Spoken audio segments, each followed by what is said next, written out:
Hey everybody, welcome back to another edition on The Geocentrist. And today we're going to take a peek at stellarium to help figure out what's going on in some other video.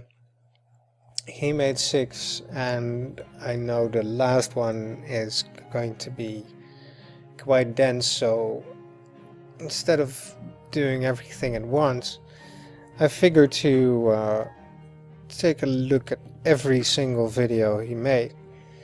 Now the problem with this particular video, which I'm going to ramble about for a couple of minutes so I can just play it in a corner over there,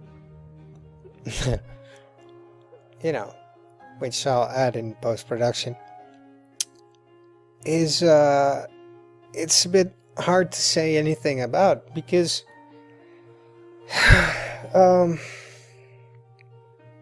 there's literally nothing except an almost transit of Venus with, you know, a title that suggests something and no mention of anything.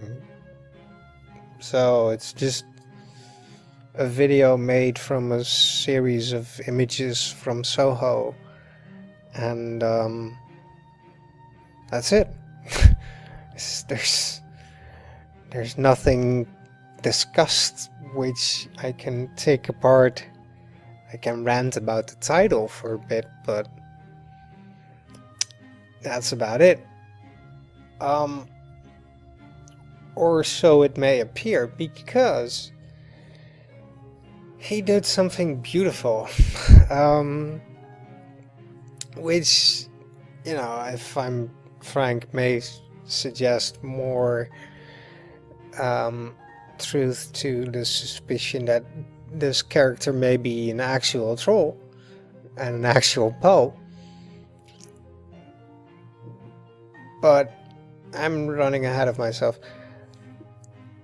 The video, which, well, slowly getting done, yeah, has Venus. So, let's talk about stellarium for a bit. Stellarium, on one hand, is kind of beautiful because as a layperson you can just play around with it for a bit, and you can pick all sorts of star lore and fancy it up altogether. But what it's mostly useful for is not showing a picture of a daytime. What it's normally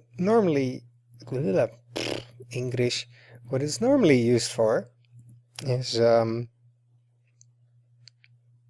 helping you point your telescope at a bit of night sky and well, see what's out there, or in the other way around, spot something that hasn't been known to be out there and, well, do the scientific thing of reporting it and what's one. But yeah, the thing is that it's both a method to find more stuff, but it's also a way to represent stuff that we know of. Now, normally there are already 600 or so thousand stars and deep sky objects that are in the default download, but I added a few million more. And that's talking about those little fancy dots in the background. Say, you know, if I look this way, most of the dots that I can click on have at least some information, and I limited the information available because else there is just too much stuff on the screen. But you can imagine that over the course of hundreds of years, thousands of people have been looking at the night sky and figuring out all sorts of things. And now that the video has stopped playing, I can play around a bit more with stellarium. For example, all those deep sky objects, I can, turn them on actually. And instead of staring at a bit of empty sky where I have no idea if there's anything to be found, I can be a bit more specific. Back to Venus, because that's what started it all. I could ramble on and on about stellarium because it's amazing. Pick a random point and, well, just figure out where you want to aim your telescope, which is still somewhere on my wish list, hint hint. But needless to say, there is something funny about the video from the Geocentrist.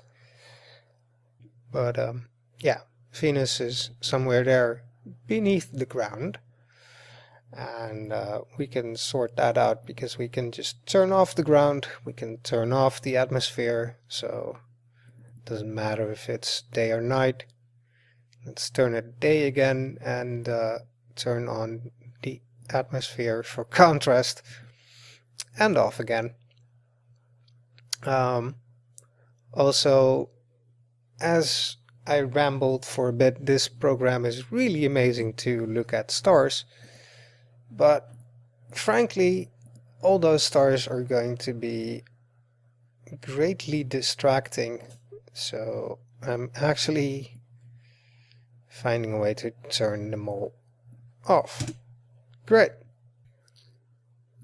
And turning that off. So we basically only have a backdrop of the Milky Way, which is a picture.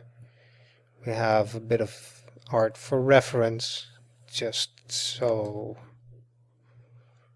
we know. Except it's the old art.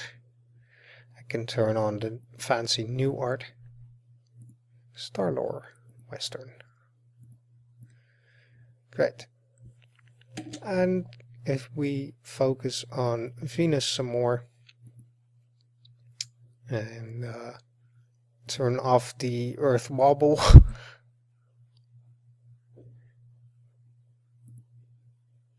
something our dear friend the Geocentrist probably overlooked is the date he picked for that. Because there were a few dates in this millennia, or in our lifetime, in relation to Venus, which are kind of funny and important. And you just saw one of them. The thing he used was 2011 August something or the other.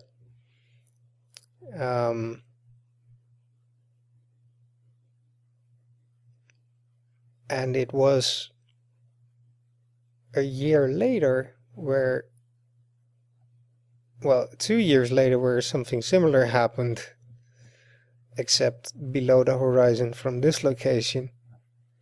We'll use the actual date in a second, but yeah, Venus went near the Sun, as you saw in the video. But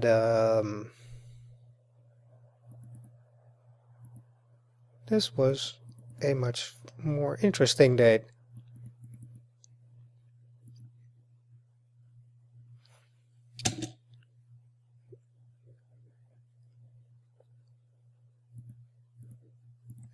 Let's see what happens. Oh, the other way around.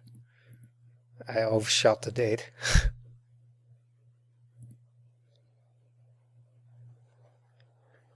Maybe you can remember this because it made headlines, but yeah, that's one way you can sort of verify for yourself that this program isn't showing bullshit altogether. I can show another way where you may figure that out. I can pretty much pick other positions to view from as well, not just anywhere on Earth. How about we view Earth from the moon for a bit?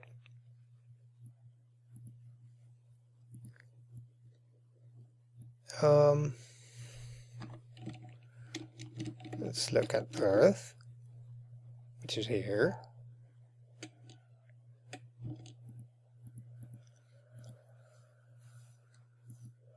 Whee! Spinny. If we look at today,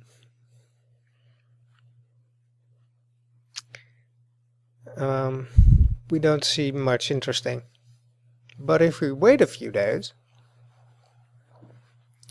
there's something that caught my eyes. 20, 21, 22, 23. Let's slow down a bit.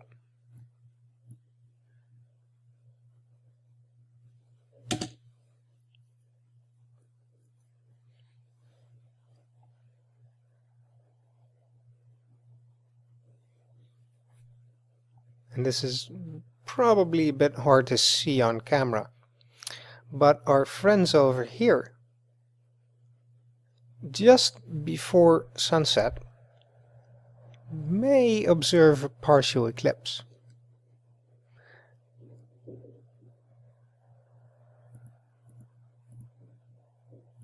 Again. Whee! You can just make out a little partial shadow over there.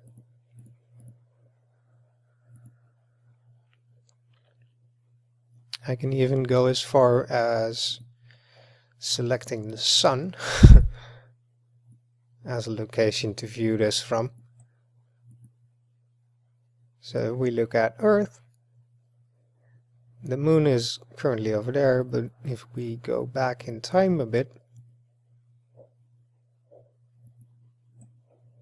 we can clearly see a shadow being left from the sun, which is quite substantially bigger as this vantage point.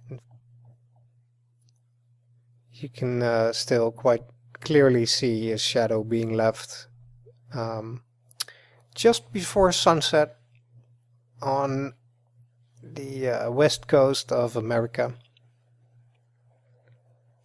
in a couple of days. So for any doubters of what this software might be representing in reality, go look outside in a couple of days. Now, of course, I can also highlight the Earth for a while and show it's rotating around the sun and the moon is rotating around the Earth and all sorts of fancy nonsense like that.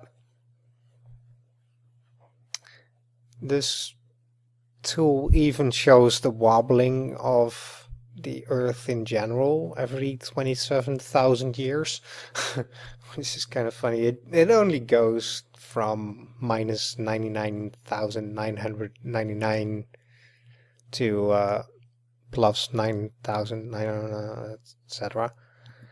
But I don't know. As far as the dates that I was able to verify, it seems pretty reasonable. But you can verify it for yourself.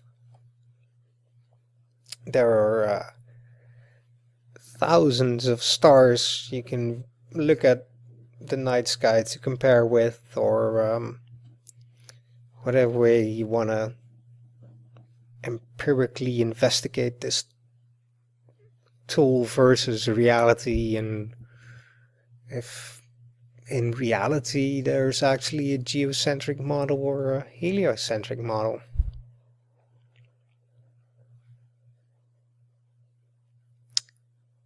Of course, that's probably not going to persuade anybody, and that's why there's a fourth video, which I'll get back soon on. Thanks for watching. See you next time.